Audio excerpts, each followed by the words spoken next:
Welcome, Math 20. Okay, this is 8.4, so go to page 524, and we're starting with quadratic inequalities in two variables. So here they give you the rules, and I would use their number 1, so draw the graph of the corresponding quadratic equation using intercepts or other means, which would be the vertex. The graph will be solid or broken according to whether the inequality includes, equals to, or not, just like the straight line. Then, number 2, this is easier. If you have your y equals equation, greater than or equal to, shade above, less than or equal to, shade below. So, we have two examples. They only have one. We're going to write a number 2. So let's write that right now. Pause. And then, okay, let's do these. Number 1. And actually go ahead and pause and see if you can do this yourself. And now here we go. So shade the solution to the inequality.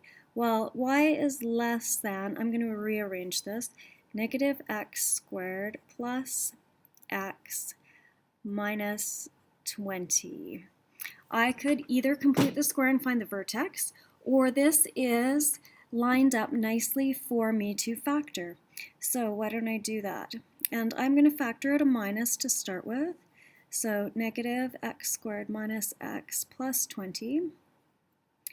And then I'm thinking x and x, 5 and 4, plus and minus, and I need this to be minus instead, and that to be plus. There we go.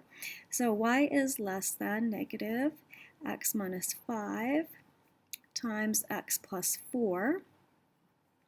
So my x-intercepts are 5 and negative 4.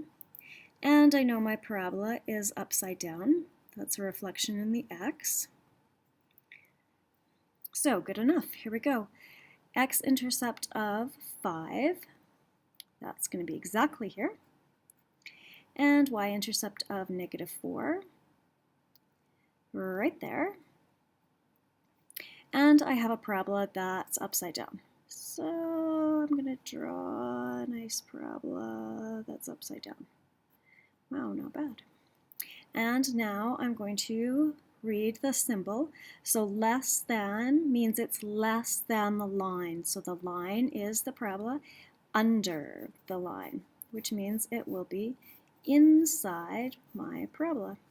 All of those points will satisfy this original equation. So when you're doing your scrappy sketch, you're either going to use the completed square version or the standard and use that with the vertex, and then you'll know whether it's right side up or upside down, and that's good enough. Or like we just did with the x-intercepts. Okay, number 2, try it if you haven't. Determine the equation of the parabola. So now we're starting from them giving us the graph. We have a minimum, which is our vertex, and we have a point. So if we put it into our equation for the parabola, which is y equals a bracket x minus p in bracket squared plus q, I know my vertex, this is the p and q part. So this is p, this is q, this is my x, this is my y. I need to solve for a, so I know the stretch of the parabola. So in goes everything. 7 equals a bracket, x is 4 minus 1, and a bracket squared plus 2. Finish off. So 7 equals a, this will be 3 squared, which will be 9, plus 2. Take away 2, take away 2. So 5 equals 9. A, divide by 9, divide by 9.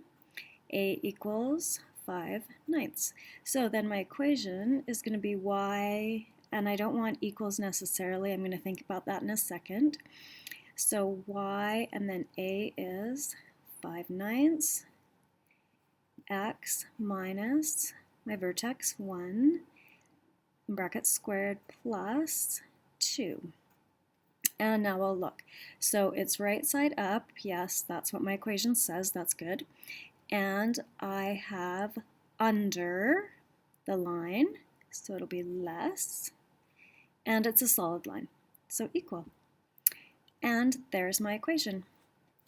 Okay, in this section, you're going to do 1 to 6.